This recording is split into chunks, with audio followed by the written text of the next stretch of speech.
fact, when I used to work with the industrial, I used to work at a job where we manufactured glass. We cut glass, and we followed none of the OSHA regulations. I can tell you that right now. I didn't even know what OSHA was when I started there. And they actually had me jump on the forklift of a high-low. Yeah. And it was raw glass sitting on this high-low, and they're transporting it from the truck into the factory. And they had me stand on the forklift. So I got one leg on one forklift and the other on the other. And I'm literally like hugging the raw glass to make sure that it doesn't sway or move or anything like that.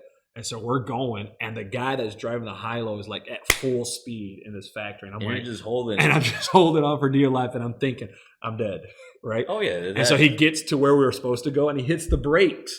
Like, so I do this thing. I got smashed. And I did. Oh, you did? So, I do this thing where I'm like going backwards. Yeah.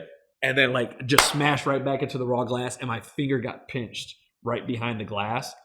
And I mean, it could have got bad. I had to get stitches. Yeah. I had to get stitches, and I was so just angry with this guy. Yeah. But I mean, all of that could have been avoided had the company been following OSHA regulations. They would have probably just got a harness and strapped it instead of having. And that's a probably kid the best outcome to that situation because. Oh, it could have been a lot worse. In fact, there was a guy that when that happened to me, he was telling me the exact same thing happened to him, but in his case, he pulled his hand out.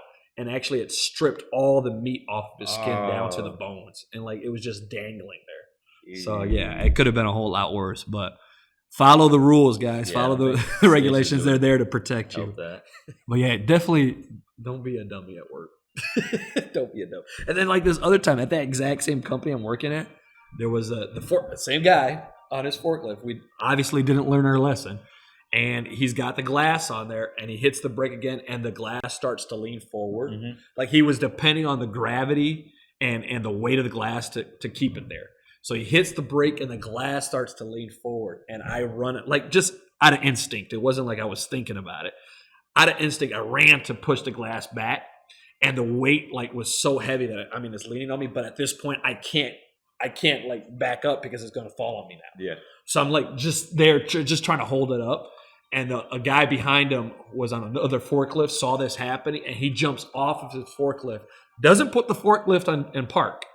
The forklift continues to drive, and he runs to help me. I'm grateful that he helped me because that stuff would have crushed me. And so he comes over, he pushes it back, but the forklift continues to drive right into a machine, and the whole machine just collapses.